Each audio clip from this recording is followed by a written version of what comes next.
কুষ্টিয়া শহর, বৃষ্টি ভেজা কুষ্টিয়ার রাস্তা। সুপ্রিয় দর্শক, কুষ্টিয়া শহর দিনে দিনে হয়ে উঠছে এক অপরূপ সৌন্দর্যের শহর।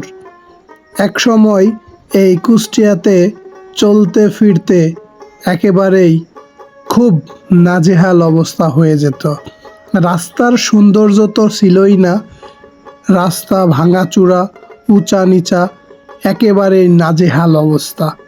সেই কুষ্টিয়া আর বর্তমানের কুষ্টিয়া, আকাশ আর পাতালের ব্যবধান। সুপ্রিয় দর্শক, আপনারা দেখতে পাচ্ছেন কুষ্টিয়া শহরের মাঝখানে যে রাস্তা, সেই রাস্তার মাঝে ডিভাইডার করা হয়েছে। শুধু ডিভাইডার করাই হয়নি, প্রতিটা ডিভাইডারে চমৎকার লাইট সিস্টেম করা হয়েছে, যা সোলার সিস্টেম। অটোমেটিকলি সন্ধ্যা নামলে লাইটগুলো জ্বলে ওঠে এবং সবচেয়ে বেশি আকর্ষণ করছে, দেখুন ডিভাইডারের মাঝে চমৎকার চমৎকার গাছ লাগানো হয়েছে।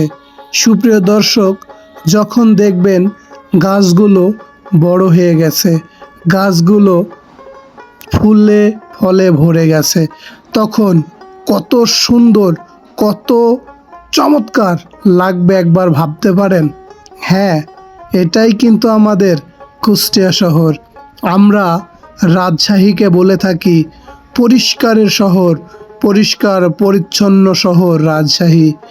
আমরা সেই রাজশাহীর আদলেই চমৎকার সুন্দর কুষ্টিয়া গঠনে বদ্ধপরিকর। আমরা চেষ্টা করছি চমৎকার সুন্দর কুষ্টিয়া উপহার দেওয়ার জন্য। দূর দূরান্ত থেকে অন্যান্য জেলার মানুষ কুষ্টিয়াতে ঢোকার সাথে সাথেই যেন এক অন্যরকম ফিল পেয়ে যায় আমাদের কুষ্টিয়ায় আসলে। সুপ্রিয় দর্শক, আমরা আস্তে আস্তে আপনাদের সামনে মজমপুরের দিকে চলে আসলাম এবং বৃষ্টি ভেজা মজমপুর আপনারা দেখতে পাচ্ছেন। কুষ্টিয়া শহর সত্যি, যারা কুষ্টিয়ার মানুষ তাদের আত্মার শহর, নারী ছেঁড়া হৃদয়ের টান। কুষ্টিয়া অন্যরকম ভালো লাগার এক নিদর্শন। কুষ্টিয়ার কথা বললে আসলে খুব কম বলা হবে, কারণ আমি তো কুষ্টিয়ার ছেলে। কুষ্টিয়া মানে আমার হৃদয়ের হৃৎপিণ্ডন, হৃৎপিণ্ড থেকে জেগে ওঠা কুষ্টিয়া। সুপ্রিয় দর্শক, দেখতে পাচ্ছেন আপনারা বৃষ্টি ভেজা কুষ্টিয়ার রাস্তা। কুষ্টিয়া আর সেই আগের কুষ্টিয়া নেই, কুষ্টিয়া এখন অনেক উন্নয়ন সাধিত হয়েছে। ধন্যবাদ সকলকে, সবাই ভালো থাকবেন। কুষ্টিয়ার রাস্তা নিয়ে বিস্তৃত আরও একটি ভিডিও আনব খুব শীঘ্রই।